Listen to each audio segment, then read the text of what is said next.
Well, those are three very helpful presentations. Thank you very much. I won't pose them right now to the speakers, but I ended up writing questions about recontact and including the issue not of recontact, but in a way it relates to recontact. But in genomics, if you find some really interesting, important gene in a participant, and then you want to go back to look at family to explore it more widely, this is a common issue in genetics, then how do you go back probably through that participant and then to children and siblings and so on? That can get tricky very quickly. Issue of what happens to Jonathan, perhaps, to what happens when data are returned to UK Biobank. So people worked on it for years. They finally generate their own pile of results and new questions. They then are obligated to return to UK Biobank. What does UK Biobank do with those data? Do they integrate them into the main database? Do they park them over here and say this is the result study of whatever? Questions of how do these various advisory and decision groups coordinate and keep from developing conflict? We've heard about the EGC has its advisory committee. There's an internal access committee at UK Biobank, a distinguished group of people. There's Jane Kay and Mike Parker and colleagues at Oxford who advise on a routine basis. I'm not sure that's on the record or not. Maybe someone can comment on that. And then we've heard about this expert advisory group on data access. Expert as compared to what? I don't know, but they are self-labeled expert. So those are just among the groups that kibitz on the access issues, and I can see the potential over time for they can all be friendly with each other, but it seems to me it's getting a little bit bigger, and that should be watched. And then the whole process of how to revise the access policy that Sharon referred to, that will be an exercise in itself, and we all look forward to that. Are there questions from the floor? I assume so. The microphone to perhaps here. I saw the first hand go up.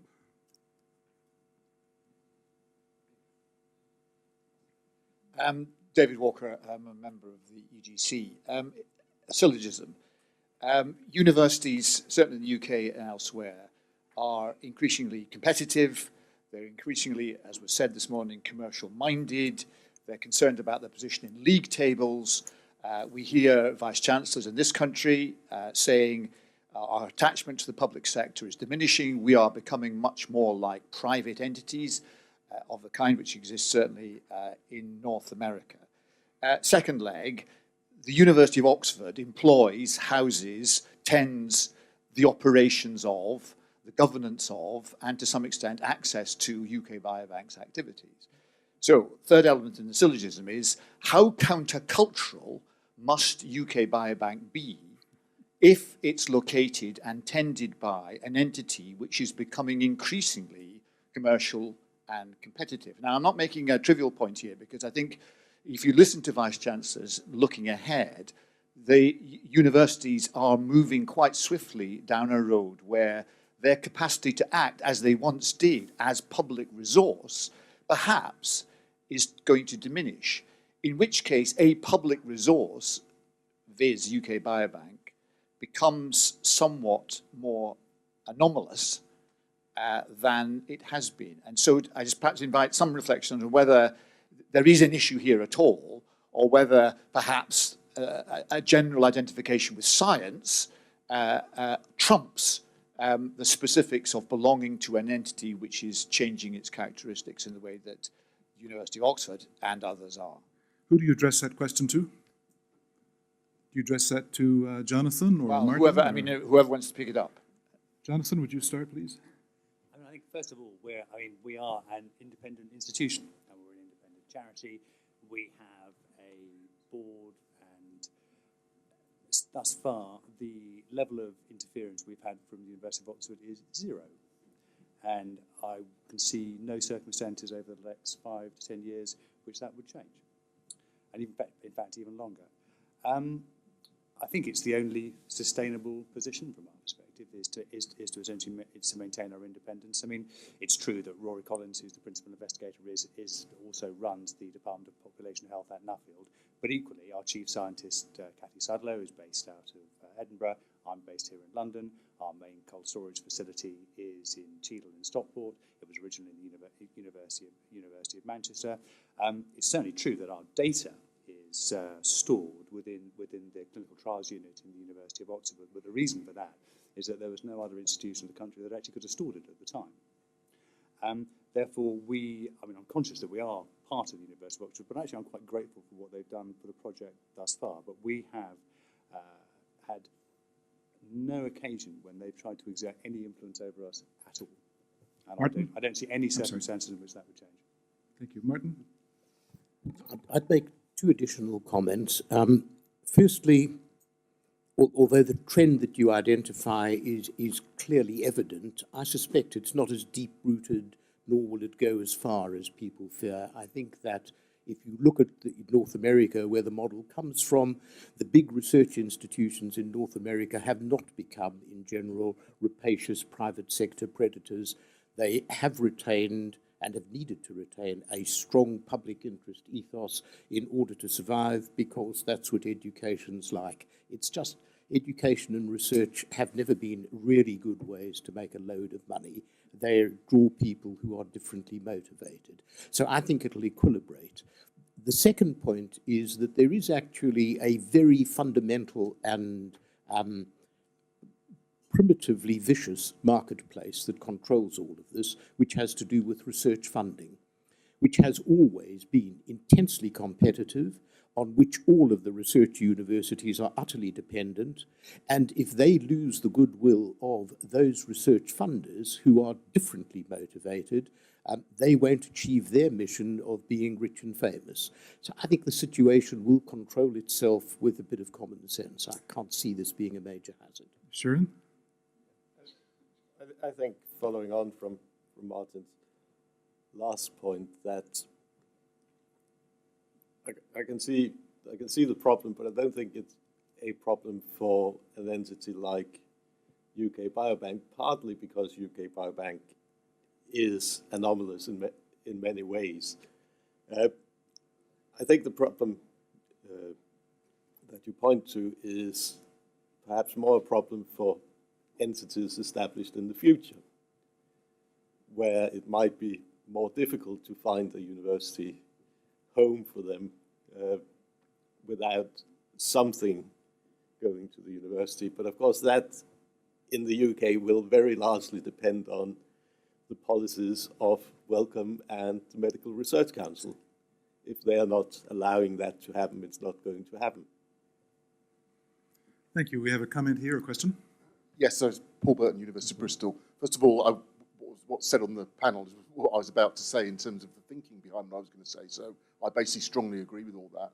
Just as specific examples, I would say for ALSPAC, it's in the University of Bristol, and for all the CLS cohorts for Institute of Education and UCL, basically the universities are incredibly supportive for the very reasons that have been laid out. So although it is possible, as been said, that this may change in the future, I'm personally not worried about this in the short term. Good. I think I saw a hand in the back, on the left then. Thanks. Carol Dester from UCL. So just to add to those last two comments, thinking about the situation for Life Study, which is one of those new studies just starting out, I think that the strategic partnerships to actually realise these studies do require quite an investment from universities. But I think from Life Studies' perspective, although UCL is the lead university, it actually collaborates with scientists from about 10 other leading UK universities. And I think that probably is increasingly the model, because you actually want to work with the cutting-edge scientists on this, and they're not all to be found in a single university. I do think, however, that there might be scope for considering what business models work best for sustaining longitudinal data infrastructures that both need to be developed, evolved, but also made accessible. And I think that UK Biobank presents one really interesting model, and the alternative models, which are essentially single funders often working as a lead funder on behalf of other funders and administering things through short-term tranches of money, create a lot of instability and problems of continuity at times in terms of having a longer-term vision. So I think there's a tension over that, and it would be helpful, I think, to draw some lessons learned out of different funding models for these large-scale data infrastructures, where we're going out to participants and saying, actually, you know, we're interested in your child for the duration. Probably about a quarter of them are going to live to be centenarians. And, you know, quite often when we're going out to local communities, to participant groups, they're saying, well, actually, you've got funding for so much time, but how do you know that you have this funding in perpetuity? What's the longer term sustainable strategy? And just the final point is that a lot of this money, although the welcome, I think, is an exception, the Research Council money does come via large facilities, capital funds, capital infrastructure, which has constraints. There's just recently been a big government consultation on capital infrastructure, and that model doesn't work well for these kind of facilities as a funding model. So I think there is quite a bit of work that could be done to think about sustainability. Is there anyone in the audience who could comment, anyone from the funders, putting you on the spot, who would conjecture the extent to which the funders are committed to continuing to fund not only UK Biobank, of course, but the provision of support for access, as Martin referred, that costs money to provide access. And is there anyone who could comment from the funders' point of view of the idea of continuing for a long, long time of supporting access to this terrific resource? I didn't think so, but maybe at lunch you can. In the back, next to the microphone. Speaking from the funders' perspective, all I can say is that this is an issue that IAGDA, as Martin mentioned, is going to be looking into, I think, in the near future. So hopefully there will be some work done on that, but we're very aware of that as an issue. I'm sure you're aware of it. Okay, in the back, and then we'll come up toward the front. I'm sorry, Jonathan? It's just that all I would say about our funders is that we have had entirely pragmatic, sensible, and long-term support, really, over the entirety of our project, without which it would not have been possible to be where we are today. Martin? Of course, I entirely agree with Carol. Sustainability is a major issue. Let's remember that when Biobank was set up, there was no money for doing any tests whatsoever, nor was there any guarantee of any funding beyond a 10-year horizon, nor was there any designated money, if my memory serves me, for access. So sometimes it's an act of trust and levitation, and the hope that things will work out well. Nice word, levitation. Then we'll recognize here. Yes, Alistair Campbell. I want to change the subject to another of the issues that was mentioned in the presentations, which is about the public interest. And my question is, it was quite unclear to me from the presentations about the Access Committee and about the Ethics and Governance Council, who, if anyone, is looking at the question of public interest. It would seem that the Access Committee is entirely looking at scientific aspects, so as long as it goes above a certain threshold, levitating frogs seems to be okay. I'm not quite sure how that's in the public interest, but the whole question of whether the resource is actually fulfilling its promise in terms of the public as a whole, and therefore is concerned about, for example, the spread of research into different areas with maybe too much emphasis in one area or another. Now, that kind of prioritization, who would do that? It doesn't appear to be in the remit of the Access Committee, and it's not been specifically said that it's the function of the EGC. So I'd be interested to hear what those who are involved in both the Access Committee and the EGC, in other words, Søren and Jonathan, think about how the public interest can or should be assessed. Søren? Yeah, I think, first of all, I think one of the issues that you raise is essentially outside the powers of both Biobank and the EGC, at least insofar as it relates to data-only applications, because the spread of use essentially depends on the researchers applying to using it. The only way that that could be changed is if someone came up with sort of, if an anomaly or a distribution which seemed to be non-optimal was found, some funder would have to be sort of persuaded to commit money specifically to call for research in the under-researched areas. I think it is the EGC, well, one of the EGC's task is to come to a view on whether the overall use is in the public interest. But that, I think, requires a significant number of research proposals to have been approved, research projects to have been carried through, and results from these research projects to be available before anyone could make that judgment. Now, if the EGC came to the view that the use was not in the public interest, it would obviously have to go, well, primarily, if this is not the result of decisions of UK Biobank, it would primarily have to go back to the funders and talk to them about this view. I think the only way decisions about sort of UK Biobank could lead to the overall use of UK Biobank not being in the public interest would be in relation to the analysis of the depletable samples or the enhancements that are made if, for some obscure reason, UK Biobank sort of decided to skew the analysis of the samples to a very narrow group of diseases, that would be a problem. But that's, well, there are no signs of it yet, but again, it is within the EGC's remit, and the EGC will have to form a view on this. But the EGC can only form a view on things that are proposed or have happened. We can't form a view on sort of based on speculation about what UK Biobank might or might not do. It's really an intellectual marketplace. Jonathan, any comments from you on this issue? Public interest.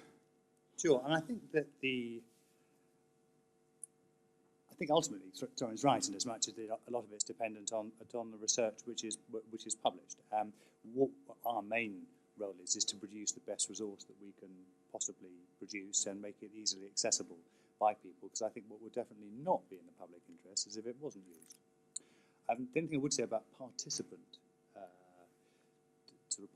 views is that obviously it's hugely in our interest to maintain the communication with participants, just so that they don't withdraw, because obviously it's very expensive to recruit this number of participants and conduct all these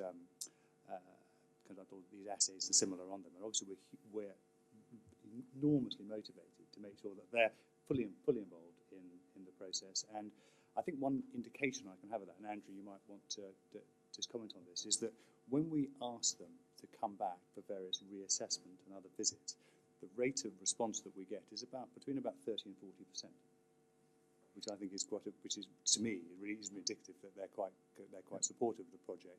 And also, and I'm not trying to sound complacent about this, because I really don't feel it, is that the number of withdrawals we've had from the project to date has been in the sort of 10s and 20s, and out of a resource of what, 500,000? Mm-hmm.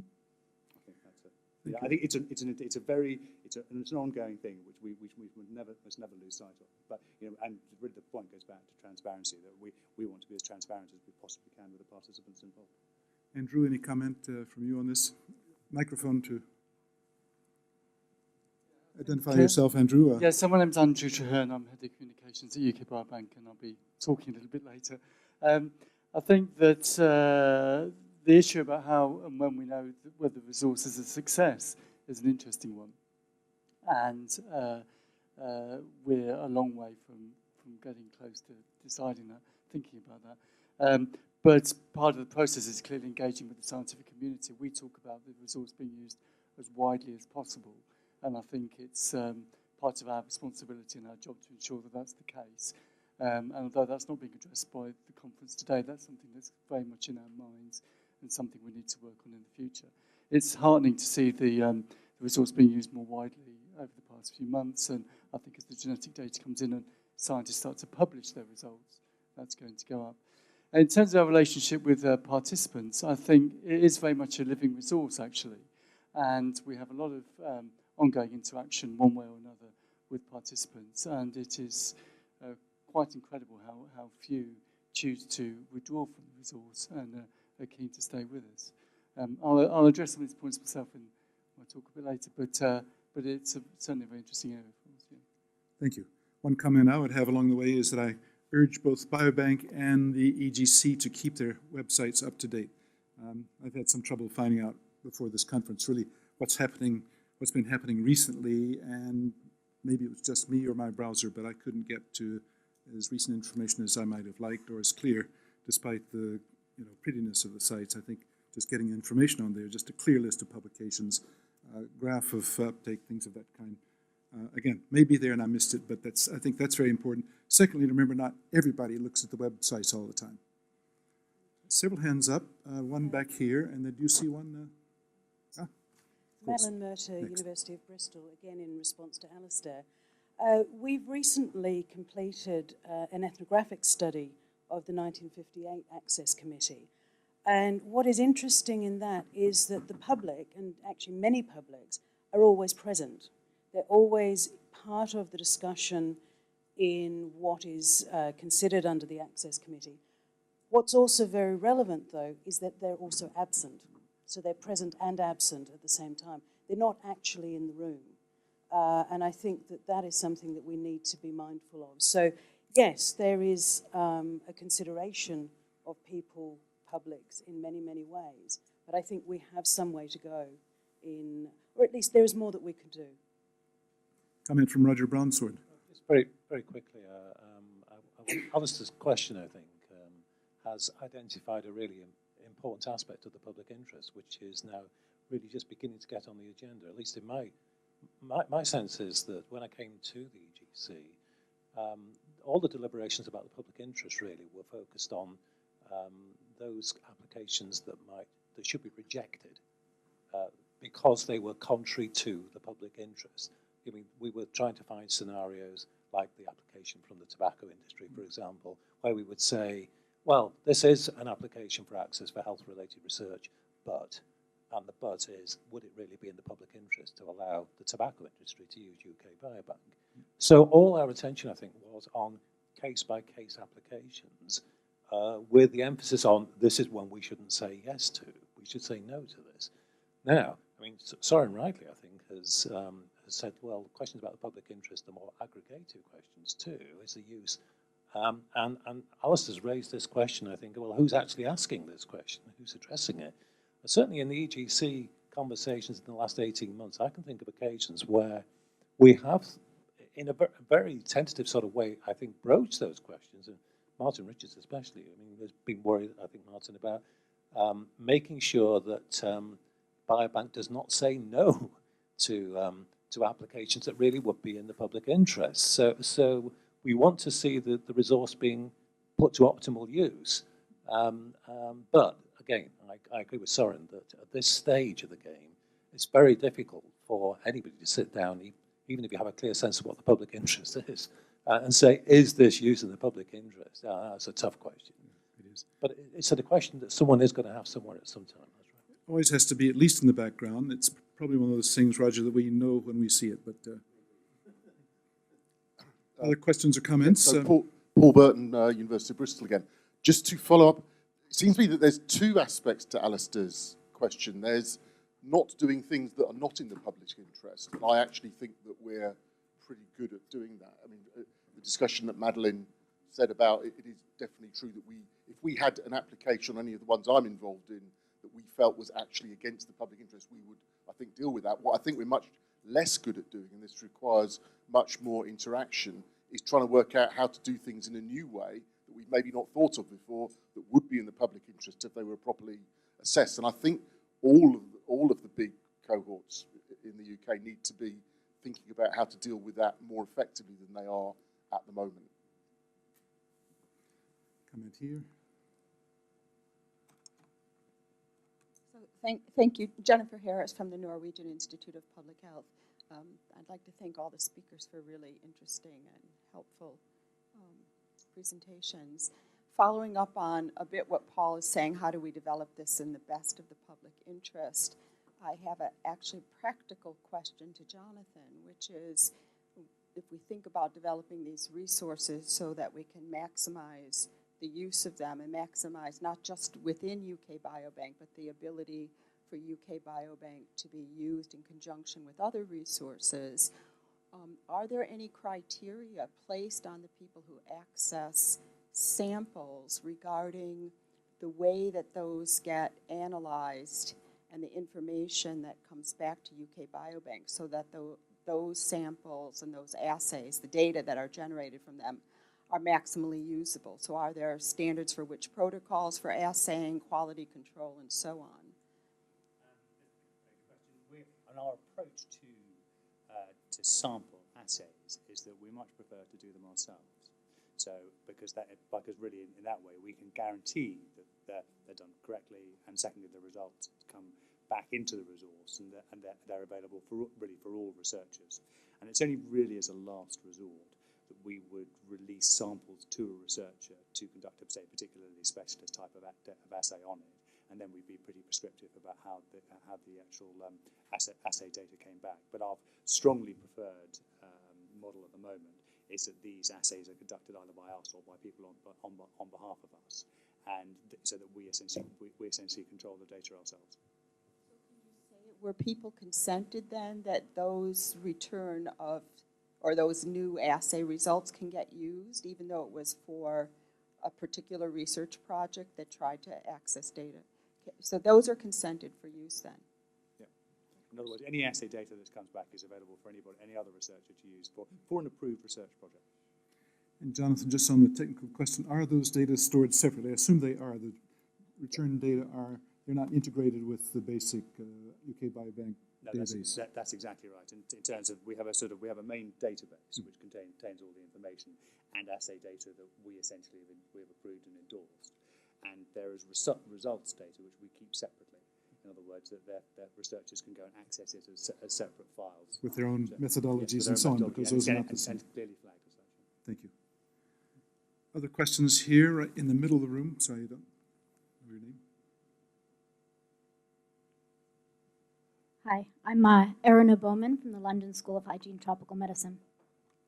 I have another practical question to ask, and it relates to this question about sustainability that came up. I was wondering if anybody could comment on the cost recovery model that you came up with, how you did that for access to samples and data. And I was also curious to see that applicants would only get a quote after they had applied and paid £250 to do so. Are there some costs available on the website so they have an idea of what they're in for? Jonathan, obviously. I'm happy to go into the sort of ins and outs of the VAT legislation, but fundamentally we're obliged to charge for access to the resource. But our approach is that we think that we should try to minimise those charges where possible, simply to encourage access in as much as we can. One of the things that we're going to simplify going forward is to make it pretty clear to people how much they're likely to have to pay. So in other words, we're going to have probably two sets of charges, one of which is if you want relatively simple data, it's going to be $250 and not much else. And if you want relatively bulk or complicated sets of data, it's going to be a little bit more. And so in other words, before you apply, you've got a pretty good idea about what it's roughly going to cost you. Any other comments from the room? Here in the middle of the room. Moving toward closure, but we have another minute or two. My name is William Lowrance from the University of Iceland. I would like to ask the panel if about the evidence, scientific evidence that we have at this point for seeing big biobank research being in the public interest. How beneficial is it, do you think, or is it is it basically interesting science at this point? How would you assess that? Pardon? How would you know? How would you assess? Well, I would like to ask them also, how would you assess that? Because it seems that this discussion is presuming that, for example, the interesting lecture on the first night by Arthur Campbell, when he was talking about solidarity, how ethics had come to sort of seeing solidarity as the main guiding principle can we, for example, see that biobank research and the use of that in clinical context will maintain solidaristic medicine, or is it more likely to undermine it by emphasizing personalized medicine and individual sort of responsibility for health and so on? So, Martin, would you comment, please? I'm a simple retired scientist. I'm not sure that I know where to start. Let me go back a bit. Firstly, I get very nervous about the word public interest because the people who seem to judge the public interest, in my limited experience, seem very seldom to be the public. They're usually self-appointed public voices who have one or other, not Alistair, of course, I didn't mean him, but in general, that they come with an agenda. So the players in this seem to me to be as follows. Firstly, there are the participants who've actually given their stuff, and everything that's been said about the importance of keeping faith with them is self-evident. Secondly, there are the people who are grafting away to actually make some use of the material, and we must respect them.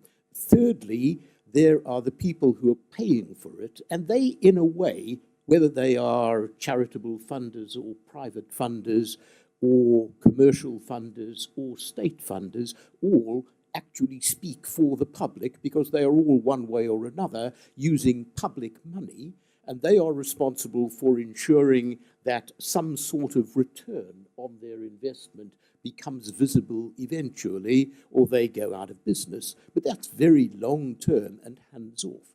Now, what there is in the public interest, as distinct from the interests of doing scientific research as judged as best you can by the funders, and distinct from the use of the participants and their safety, leaves me kind of as though I need a tutorial. So to get to the specifics, I think that the difficulty is that if you over-control the type of science that's done, and that was the point that Soren was making, if you try to guess, as governments repetitively do, what sort of science will most quickly lead to health benefit, what you do is you land up cutting off your own arms because it doesn't work that way. The most interesting and innovative findings, time and again, come from the quarters where you least expect them. So to me, the approach with data of this sort is, provided it is safe and not absolutely hazardous, let 1,000 flowers bloom. The more people, particularly daft people, who try to use this stuff to do things that nobody else has thought of, the more likely you are one day to get a real paradigm shift as opposed to a bit of incremental knowledge. And there are one or two, very few, but one or two living examples of that from the world of data release that I'll tell you about over coffee because they're all a bit illegal. Sharon, did you have a comment? Yeah, I think that you're really asking two different questions. The first question is something like, well, if we had spent all of this money on other medical research, would we be better off in terms of the public interest? And I think that's very, very difficult to answer. My personal view is that sort of the kind of biobank that UK Biobank is, which is specifically collected, is probably a passing phase. That's in the future, we will have access both to the samples and to the data about people in other ways than by specifically going about collecting them. So, but sort of whether it was worth doing this at that particular time, I don't know. The other question, I think, is whether the particular model of biobanks and its link to, I infer this from your question, genetic epidemiology, leads sort of to a skewing of research in certain ways. And again, I think that's a difficult question to answer. I think you're right that at this particular moment in time, sort of when UK Biobank has finally genotyped its 504,000 participants, we will see a surge in gene epidemiology because it will suddenly be much cheaper to do because someone has paid for the genotyping, and given sort of the open access nature of UK Biobank, it will be very easy to get. Would this not have happened if we hadn't had biobanks? Well, your guess is as good as mine. But it does provide a lot of free rides, or at least low-cost rides for people, I can tell you that. I think it's about time to conclude, unless there's an urgent comment or question anywhere. I would just say it feels to me as though it's about time for UK Biobank to become more public, because the public, including those who haven't signed up, can't really judge it, and in fact the members of parliament and so on can't until they know more about it. And even scientists are not fully aware, I think, of all this. Again, I would encourage another paper or two in the Lancet or other places to say how is it going 10 years along, or however many years along you want to put it. I don't know who should do that, but a careful, tight, with a couple of those engaging graphs, I think would be very useful. I think it's a wonderful opportunity for a documentary, a really well done, I mean BBC level documentary, something that people would say, oh wow, look at this project. People sign up, you can interview some participants, you can show how the data are used. It's also an opportunity for Wellcome or others to do an exhibition, really a hands-on exhibition. Data, here it is. Think how many kids would come in. There's a whole row of monitors, and who could have access to, a cleaned up mock UK Biobank database to look for correlations and things of that kind. I think there are lots of educational opportunities here, and then ideally you'd have a better informed public, not only in the UK, who could then say, we really should try to use this, which is evidence in itself of public interest, I would think. Any other comments? Then I think we take a break now until 11 o'clock.